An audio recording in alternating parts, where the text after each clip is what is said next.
화면에 보시는 성경에 세 인물이 있습니다. 요나, 베드로, 마가 요한. 신약과 구약의 인물들인데요. 이분들에게는 한 가지 중요한 공통점이 있습니다. 그것은 바로 따라해 보실까요? 변화입니다. 좀 구체적으로 설명하면 순종의 변화예요. 가령 요나는 니느웨에 가서 복음을 전하라 그랬을 때 최초에 반대하다가 훗날 순종하여 신실하게 말씀을 전합니다. 변화입니다. 베드로도 우리가 잘 아는 것처럼 무려 3번이나 부인합니다. 그러나 훗날 그는 죽음으로써 순종하는 삶을 삽니다. 변화입니다. 그리고 마가 요한은 사도행전 13장을 보면 사도 바울의 2차 전도여행 때에 너무 힘들어서 도망칩니다. 그러나 훗날 사도 바울이 감옥에 갈 때에 끝까지 함께한 사람은 마가입니다. 변화입니다. 오늘 이 변화에 대한 이야기를 좀 해보고 싶은데요. 오늘 본문에도 과거에는 자기 이익 중심으로 살다가 훗날에는 아름다운 순종의 지파가 된 세 지파가 오늘 등장하는데 여러분 읽으신 바대로입니다. 1절에 보니까 그때 여호수아가 르우벤 사람과 갓 사람과 므낫세 반지파를 불러서 이렇게 말해요. 바로 이 세 지파가 그런 자들이에요. 과거에 이 세 지파가 어땠길래 우리는 7년 전으로 거슬러 올라가 봐야 합니다. 7년 전 사건은 민수기 32장에 등장하는데 여기서 모세가 그들에게 이렇게 노해요. 같이 읽어보시겠어요? 시작. 모세가 갓 자손과 르벤 자손에게 이르되 너희 형제들은 싸우러 가거늘 너희는 여기 앉아 있고자 하느냐. 아멘. 자, 이제 가나안 전투가 곧 시작됩니다. 그런데 이 세 지파가 매우 이기적인 선택을 하죠. 그게 뭐예요? 우리는 건너가지 않겠다는 것입니다. 그리고 여기에 우리가 정착하겠다는 것입니다. 이렇게 모세에게 요청을 하고 실제 정착하는데 전체 사진을 좀 지도 사진을 보여주시죠. 원래 우리의 목표는 하나님의 계획은 저 가운데 흐르는 요단강 건너편에 거주하는 것이 가나안 땅 하나님의 계획인데 보시다시피 므낫세, 갓, 르우벤 이 세 지파는 요단 동편, 여기는 하나님이 명령하신 땅이 아니란 말이죠. 여기에 우리는 거주하겠다고 요청을 해요. 이유는 타당해 보입니다. 첫째는 아이들이 너무 어리다는 거예요. 우리 지파는 특히 아이들이 많은데. 둘째, 아시다시피 우리는 12지파 중에서 목축업이 우리의 주된 산업인데 바로 이곳이 목축하기 너무 좋다는 거예요. 타당합니다. 그런데 성도 여러분, 이것은 핑계에 불과해요. 진짜 이유는 그렇습니다. 전쟁의 위험을 회피하기 위한 거였어요. 이기적입니다. 두 번째는 누군들 좋은 땅 갖고 싶지 않겠어요? 아니 너희만 양 키우냐고요. 우리는 소 안 키워요? 최고의 목표지 경제 이익을 생각하는 지극히 이기적인 태도를 보여요. 더욱이 여기 등장한 르우벤은 장자 아닙니까? 장자는 다른 지파들 모범이 되어야 되는 거 아니에요? 여기 좀 장자분들이 이 문장 되게 싫어하더라고요. 네가 장남답게 굴어야지, 장녀답게 굴어야지. 죄송해요. 하지만 어쩔 수 없어요. 장녀가 가진 무게는 어쩔 수 없는 거예요. 근데 르우벤이 이렇게 나온다면 어떻게 되겠어요? 다른 지파가. 아니나 다를까 민수기 32장 7절 보니까 이들 때문에 세상에 속된 말로 쉬운 표현 초쳐버리는 거예요. 너희가 어찌하여 이스라엘 자손에게 뭐하게 하였다고요? 낙심되죠. 아니 우리가 선봉에 서서 앞장서겠다가 될까 말까인데 지금 보세요. 낙심하게 하여서 여호와께서 그들에게 주신 땅으로 세상에 건너가지 못하는 상황까지 오는 거예요. 12지파 중에 4분의 1이 세 지파가 이렇게 나온다면 다른 지파가 어떻게 하겠냐는 거예요. 모르겠어요. 세 지파가 나중에 저 천국에서 저 만나서 너무 과하게 설교했다고 했을지 모르겠지만 적어도 제 눈에는 굉장히 낙심시키는 지파예요. 우주의 중심이 자기예요. 너무 이기적이에요.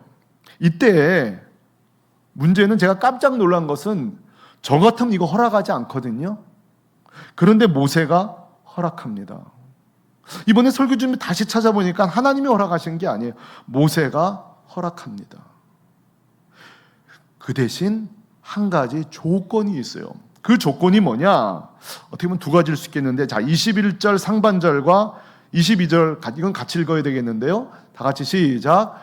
너희가 다 무장하고 여호와 앞에서 요단을 건너가서 그다음 그 땅이 여호와 앞에 복종하게 하시기까지 싸우면 여호와께서나 이스라엘 앞에서나 무죄하여 돌아오겠고 이 땅은 여호와 앞에서 너희의 소유가 되리라마는. 자, 조건이 뭡니까? 일단은 건너가서 함께 싸우라는 것입니다. 일단은 건너가 싸워라. 그리고 두 번째는 정복이 전쟁이 다 끝나면 돌아와서 너희들 땅을 차지하라는 거예요. 자, 성도 여러분, 이게 바로 7년 전 약속이에요. 오늘 본문에. 그러면 궁금한 거예요. 과연 이 세 지파가 이 7년 전 약속을 지켰을까? 세 지파에겐 미안하지만 저는 사실 많은 기대가 되질 않아요. 생각해 보십시다. 이미 요단 땅 오른편 동편에 내 땅 다 받았어. 이미 다 받았다고요. 다 차지했어요. 그런데 타 지파 위에서 목숨 걸고 싸운다? 저는 사실 후한 점수를 주기가 어려워요. 어떻게 되었을까요? 결과를 보십시다. 오늘 2절, 3절에 보니까 여호수아가 극칭찬을 합니다. 제가 읽어보죠. 그들에게 이르되 여호와의 종 모세가 너희에게 명령한 것을 너희가 다 뭐 했다고요? 지키며 또 내가 너희에게 명령한 모든 것을 너희가 내 말을 뭐하며? 순종하며. 3절은 같이 읽어요. 시작. 오늘까지 날이 오래도록 너희가 너희 형제를 떠나지 아니하고 오직 너희 하나님 여호와께서 명령하신 그 책임을 지키도다. 아멘. 성도 여러분, 여기에 사용되는 동사들을 보세요. 너무 모두 다 과거 7년 전에 이렇게 이기적이었던 지파 맞아? 할 정도로 너무 아름다운 순종의 단어들로 가득 차 있어요. 다 지키다, 모든 일에 순종하다, 오래도록 지키다, 그 책임을 지키다. 여러분, 저 단어들을 보세요. 이게 누가 이렇게 범접할 수 있는 단어인가요? 우린 지키죠. 근데 그 앞에 뭐가 있어요? 다. 이거 쉬운 거 아니에요. 자, 순종할 수 있어요. 근데 모든 일에 좀 생각이 달라지시죠? 범접하기 어려운 단어들이에요. 지킬 수 있어요. 근데 오래도록 지킬 수 있는 그 모든 책임을 우리는 이런 단어들을 볼 때에 정말 존경심을 가져야 돼요. 우리랑 비교해 보세요. 우리는 다 지키지 못하잖아요. 모든 일에 순종하지, 좀 선별적 순종하지 않나요? 선택적 순종이라던데 요즘 잘 쓰는 표현은. 또 우리는 오래도록 지키지 못해요. 매우 일시적이죠. 왔다 갔다 하죠. 요즘은 사실 권리는 많이 있는데 책임지지 않는 시대를 우리는 살고 있어요. 그 책임을 지켰다. 그런데요, 그들의 순종은 이게 끝이 아니던데요. 좋은 땅, 좋은 성읍, 꽤 이기적이던 이들이 여러분 7년 만에 어떻게 바뀌었느냐. 8절에 보면은 여호수아가 명령하기를 너희들이 이제 전리품 받았잖아. 돌아가서 싸움에 참여하지 않았던 모든 자들과 나눠, 이렇게 명령할 때 이들이 돌아가서 전부 다 나눕니다. 전부 다 나눠요. 그러면 우리 모두는 자, 시간 속에 살아가요. 자, 시간이라는 것은요, 우리를 낡게 할 수도 있고 닳게 할 수도 있어요. 그렇죠? 시간이 지나면 여러분 우리가 쓰던 옷도 다 낡아요. 칼도 닳아요. 녹슬어요. 그러나 누군가는 7년 동안에 닳고 낡고 녹슨 게 아니라 이렇게 변화될 수도 있는 거예요. 오늘 일부 예배에 참여하신 저와 여러분은 우리가 이 시간 속에 갇혀 사는데 이 시간 속에 우리가 낡아지지 말고 변화되기를 소망합니다. 오히려 후퇴, 변질되지 말고 변화되기를 원해요. 자, 이 세 지파는요, 불순종 내지는 의심 내지는 소극적이었죠. 근데 여러분 이들이 순종으로 바뀌었어요.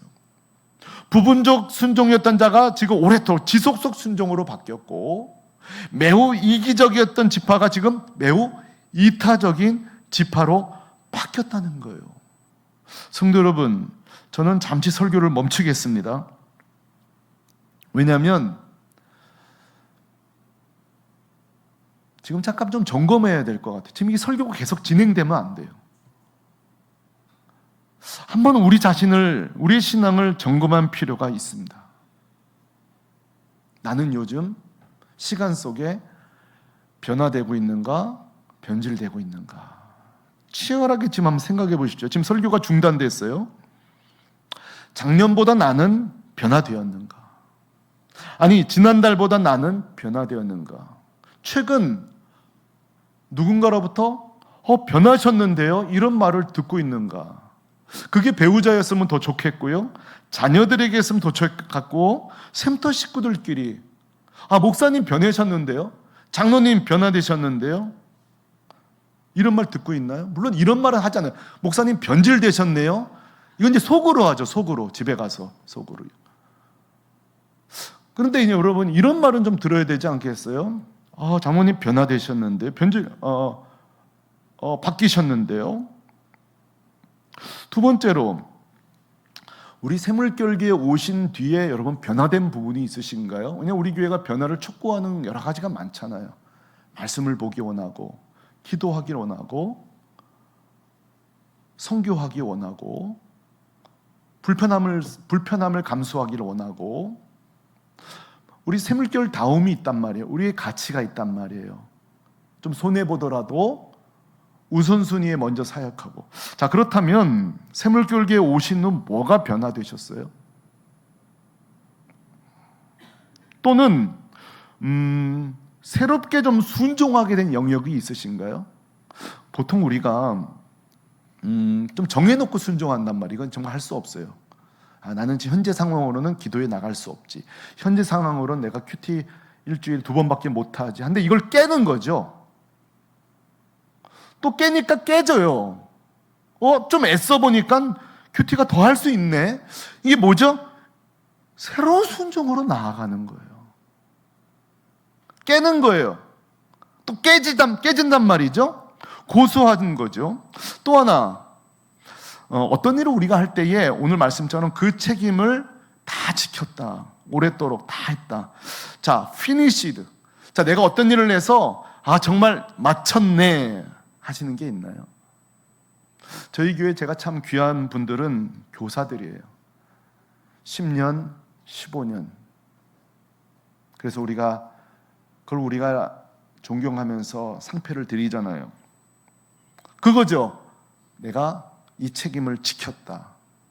어떤 사역을 맡아서 물론 새로운 부르심 때문에 다른 사역으로 옮겨가는 건 괜찮아요. 그러나 한번 나에게 주신 이 사역만큼은 내가 해야지. 이건 임명직도 있고 마음의 직함도 있어요. 마음은 이런 거죠. 누가 시킨 거 아니면 어떤 분 그래요. 목사님 저는요 장애인만 보면 그렇게 마음이 뜨거워진다는 거. 이거는 성령이 임명하신 거예요. 그러니까 교회의 보직으로 움직이는 게 아니라 성령에 의해서 움직이는 거죠. 한번 말씀드린 것 같아요. 제가 그 사역하던 장로님이 은퇴하셨어요. 근데 그분이 워낙 교회를 좋아하는지라 섭섭하실까봐 그랬어요. 장로님 은퇴하시면 섭섭하시겠어요. 그랬더니만 목사님 하나도 안 섭섭하대요. 이제는 교회가 이렇게 몇 년 동안 어디 가서 사역하세요 이렇게 했었는데 이제는 내 마음에 성령께서 움직이는 대로 사역할 수 있으니까 다음 주는 전도단도 갈 거고 그 다음 주는 뭐 노방전도단도 갈 거고 같은 말이네요. 전도단.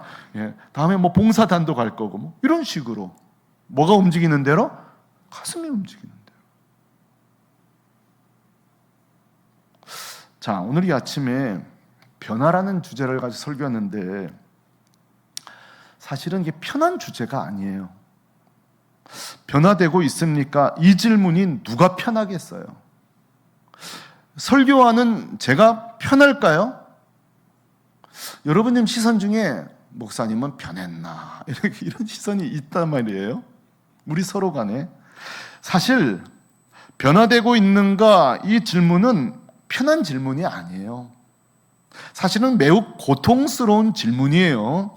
그러나 성도 여러분, 힘들어도 그래도 우리는 이 단어 앞에 서야 돼요. 왜 고통스러워도 이 단어 앞에 서야 되느냐? 변화는 피할 수 없는 그리스도인의 신앙생활의 본질이기 때문에 그렇습니다. 변화는 예수님을 모시고 사는 교회의 본질이기 때문에 그렇습니다. 이거는 피하고 싶다고 해서 피할 수 있는, 불편하다고 해서 이 단어 앞에 숨을 쓰면 안 됩니다. 생각해 보십시다. 신앙생활이란 무엇입니까? 성도 여러분, 신앙이 뭐죠? 신앙생활이 뭐죠? 예수님 모른 채 죄와 사망에 매어 살던 내가 죄의 욕심, 이기심, 그야말로 불완전한 우리가 완전하신 예수님을 만나고 성령의 역사로 나도 놀랄 만큼 변화되는 것이 신앙생활인 줄로 믿습니다. 변화는 본질이에요. 신앙생활이에요. 불 가운데 같이 가면은 내가 뜨거워야지가 아니라 그 불이 뜨거운 거예요. 초가 불에 가면 녹듯이 신앙이라는 것은 우리의 죄, 우리의 욕심과 탐욕이, 이기심이 완전하신 예수님 앞에 가루처럼 무너져 버리는 거예요. 우리가 함락돼 버리는 거예요. 할렐루야. 그게 변질이에요. 변화예요. 나도 놀랄 만큼. 그래서 바울은 변화를 이렇게 말했네요. 에베소 4장에 옛사람을 벗어버리는 거고 새 사람을 입는 거예요.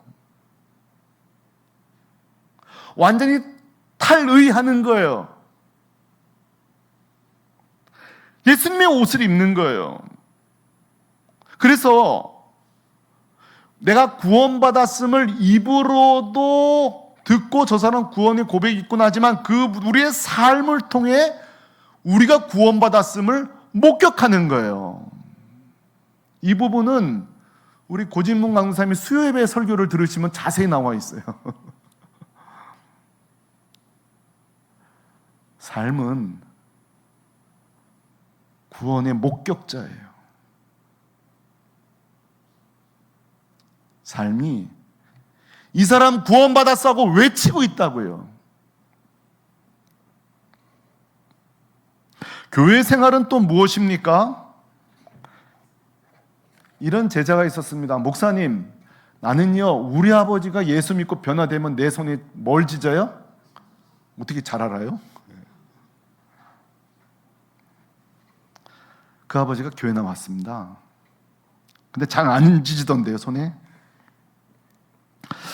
교회 생활이란 손에 장을 찢을지라도 변화되지 않을 것 같은 불완전한 성도들이 교회 안에서 지지고 볶으면서 서로 아웅다웅하지만 공동체 안에서, 주 안에서, 성령 안에서 함께하면서 말도 안 되는 변화를 목격하고 감탄하는 것이 교회 생활인 줄로 믿습니다. 이게 교회예요. 이게 교회의 영광이에요.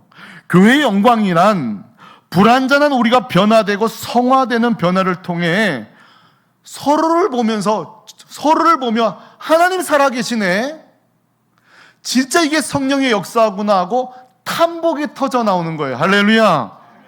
최근 저희 교회 공동체 아름다운 간증들이 많아요. 한 여성도님은 변화된 자신을 보고 남편이 지금 이 교회 나올 마음이 열리고 있다는 거예요. 아직은 확 열리진 않았지만 그 남편의 마음이 열리고 있다는 거예요. 한 형제님은 자신의 변화된 모습을 보고 가정이 지금 다시 하나가 되고 있다는 거예요. 이게 뭐죠? 이게 바로 변화예요. 그런 의미에서 여러분, 요즘 저희 교회 고민 중에 하나가 전도지 만드는 거예요. 우리 사역자들이 요즘 전도지 만든다고 이렇게도 만들어보고 저렇게도 만들어보고 전도용품 뭘 살까 막 고민하는데요.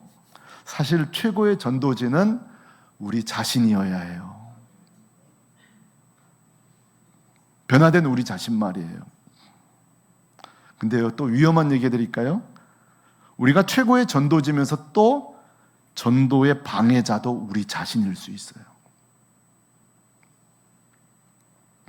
목회자가 교회를 가장 잘 드러내는 도구되겠지만 때론 목회자가 교회를 가릴 때도 있어요.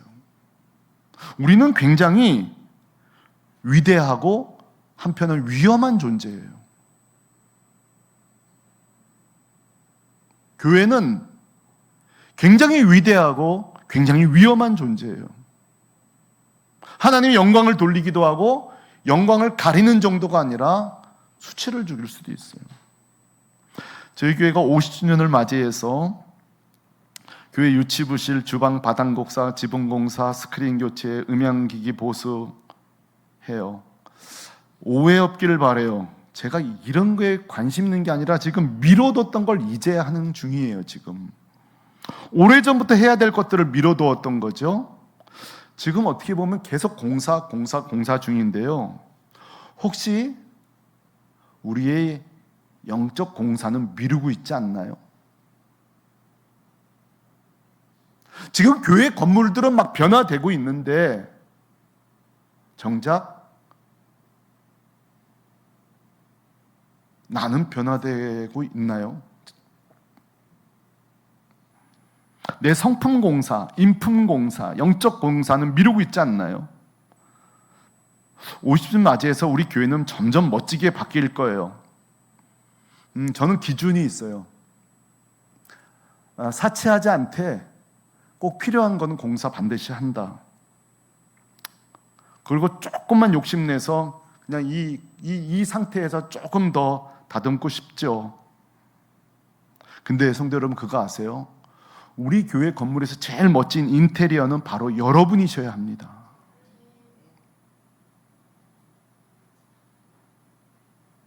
우리 교회에서 제일 비싼 게 땅, 피아노 뭐 많죠.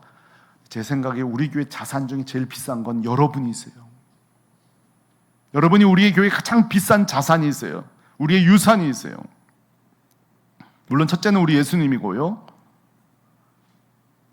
그냥 여러분이 아니라 변화되고 있는 여러분입니다. 그래서 우리가 속한 교단을 우리는 개혁주의라고 하는데, 개혁주의 교회를 리폼드 처치라고 그래요. 리폼드 처치. 이 말은 날마다 변화되고 있다는 뜻이에요. 그 언어 자체, 우리의 그 용어 자체가 날마다 새로워지고 있는 교회예요. 그러므로 성도 여러분, 오늘 이 새 지파가 7년 만에 주 안에서 이렇게 아름답게 변화되었듯, 우리 새물결 성도 이 교회에 들어오는 순간부터 교회 안에서, 우리 주님 안에서, 성령 안에서 날마다 변화되는 멋진 성도 되시기를 주님의 이름으로 축원합니다. 한번 저를 따라해 주십시오. 나는 아직도 보여줄 게 많다. 앞뒤좌우로 당신의 변화를 축복합니다. 당신의 변화를 축복합니다.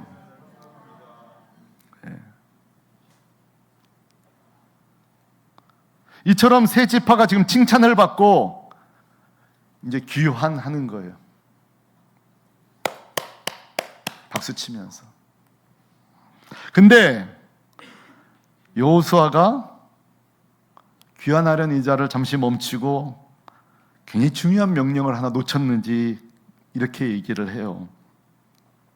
그것은 바로 5절 말씀입니다. 이건 너무 중요하기 때문에 같이 읽겠습니다. 시작. 오직 여호와의 종 모세가 너에게 명령과 율법을 반드시 행하여 너희의 하나님 여호와를 사랑하고 그의 모든 일로 행하며 그의 계명을 지켜 그에게 친근히 하고 너희의 마음을 다하며 성품을 다하여 그를 섬길지니라 하고. 아멘. 이제 강 건너 바이바이 해야 되는데 여호수아가 명령을 해요. 하나님 사랑해라, 말씀을 지켜라, 친근히 하라. 한번 따라해 보실래요? 친근히 하라. 이건 이따 좀 살펴볼 텐데 왜 칭찬하고 박수치고 나서 보내면 될 걸 갑자기 심각한 명령을 했을까요? 다시 한번 전체 지도를 볼 필요가 있겠습니다. 이제 그들은 요단강 건너 떠나가는 거예요. 분리가 된다고요. 지금 세 가지 여호수아가 생각할 때에 문제가 생기는 거예요. 첫째로는 지리적으로 이들은 이제 고립됩니다. 지리적으로 이제 공동체로부터 분리되는 거예요. 이 이야기가 이제 다음 주에 무슨 말인지 알게 되실 거예요. 두 번째로는 보세요. 이걸 제가 이제 이런 표현을 썼어요. 축복의 역설이라고. 사실 제일 좋은 땅으로 가는 거예요. 아까 보셨죠? 제일 넓은 땅으로 가는 거예요. 그리고 축복하잖아요. 너가 평안하길 원한다, 너가 복이 있기를 원한다고 하는데 여호수아는 걱정되는 거예요. 왜냐하면 평안과 안식이 때때로 타락의 시작일 때가 많기 때문에 그렇습니다. 이건 성경이 증명하고 있고 우리가 증명하고 있습니다. 세 번째, 이게 제일 중요한 거예요. 이들이 지금 7년 동안 순종하고 변화했어요. 그런데 앞으로도 지속적으로 순종한다는 것은 보장되어 있지 않아요. 예를 들어 볼게요. 우리가 믿음으로 충성했는데 우리 자녀 세대가 믿음으로 잘 살 거라는 것을 누가 담보할 수 있을까요? 우리 자녀가 해외로 이민을 간다고 쳐봅시다. 그 아이들이 낯선 땅 가서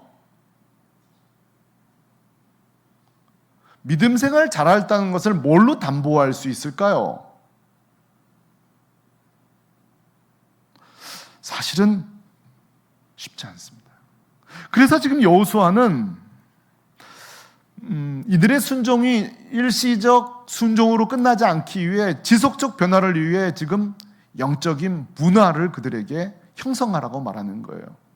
구체적으로 영적으로 지속적으로 살아가도록 문화와 습관을, 영적 관습들을 만드는 게 뭐예요?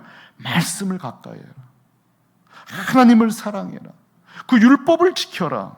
그런데 오늘 저는 여기서 굉장히 다 설명할 수는 없고 이 한 단어가 오늘 우리에게 좀 나누고 싶은 거예요. 한번 따라해 보실래요? 친근히 하라. 성경에서 이거 참 흔하지 않은, 자주 만날 수 없는 단어예요. 친근히 하라. 여호수아가 괜히 뜻밖의 단어를 쓰는데 너희가 친근히 하라. 이 친근히 하라, 이 말은 다바크란 뜻이에요. 다바크. 이 다바크라는 말을 영어 성경 NIV 또는 ESV 이런 영어 번역본들을 찾으니까 번역을 어떻게 했는고 하니 클링, 착싹 달라붙어라 이렇게 표현을 했더라고요. 예, 한번 따라해 보세요. 찰싹 달라붙어라. 그런가 하면 매달리라, 꽉 붙들라.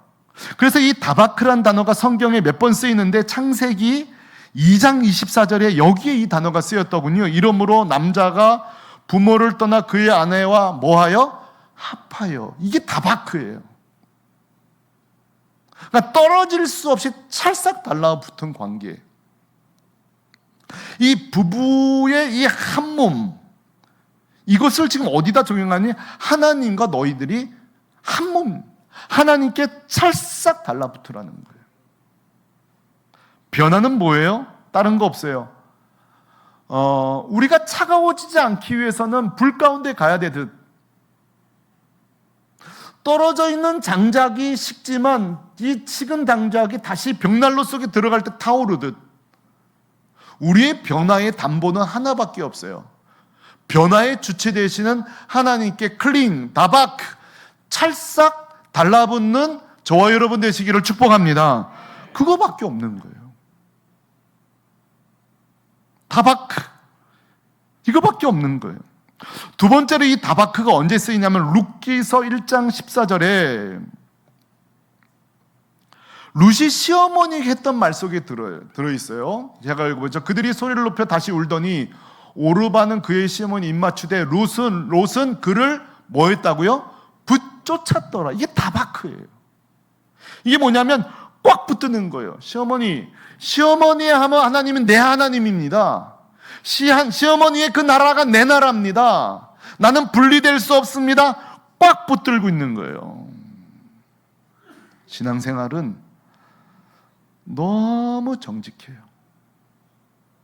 신앙생활은요, 정직해요. 하나님께 가까이 가고 교회와 가까워지고 말씀과 가까워지고 기도와 가까워지면 그 사람에는 변화가 일어납니다. 불타오릅니다. 그러니까 내가 변화될 건가 변질될 건가는 하나님과 우리의 거리를 보시면 돼요. 교회와 나와의 거리, 예배와 나와의 거리, 영적인 기도 생활과 나와의 거리를 생각해보세요. 여호수아는 굉장히 세밀한 사람 같았어요. 제 생각에는.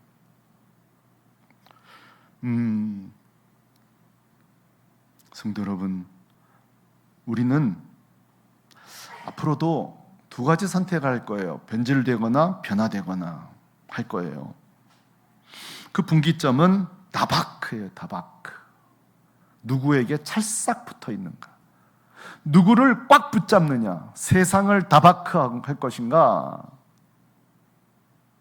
하나님을 다바크할 것인가? 주님을, 성령님을 다바크할 것인가? 그 싸움이에요.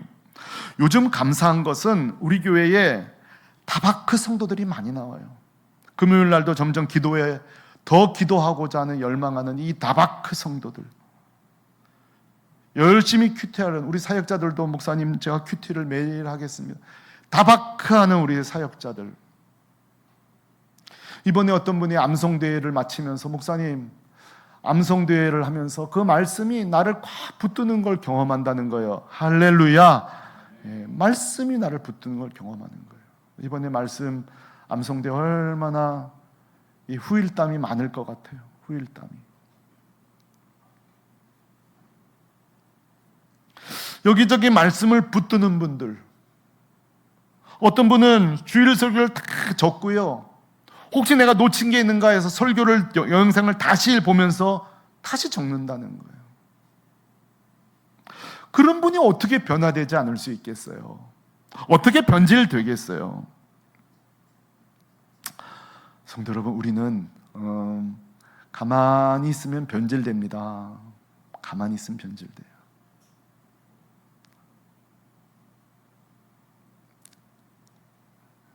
그러나 이 흔들리는 세상, 변질되는 세상 가운데 자꾸 이렇게 이미 변질되고 있고 변질되는 사람을 샘플 삼아서 뭐 저분도 저런데 여러분, 그렇게 하시면 안 됩니다. 변화되는 분들을 우리 인생의 좋은 모델로 삼게 되기를 소망합니다. 우리 교회가 그렇게 되기를 원하고요. 그런 의미에서 제가 담임 목사님 저부터 열심히 변화되겠습니다. 그래서 우리가 서로의 변화를 보는 그 재미 좋잖아요. 서로의 남편의 변화, 아내의 변화를 보고, 우리 담임 목사님의 변화를 보고, 우리 장로님들의 변화를 보고, 정말 달라지셨네요, 변화되셨네요. 그래서 우리 교회가 이 좀 건강한 경쟁이죠. 서로 변화되고 나아가고 다바크하고, 이 흔들리는 세상 속에서 점점 더 리포음드 처치, 날마다 개혁되고 변화되는 그런 저와 여러분 되시기를 우리 주 예수 그리스도의 이름으로 축원드립니다.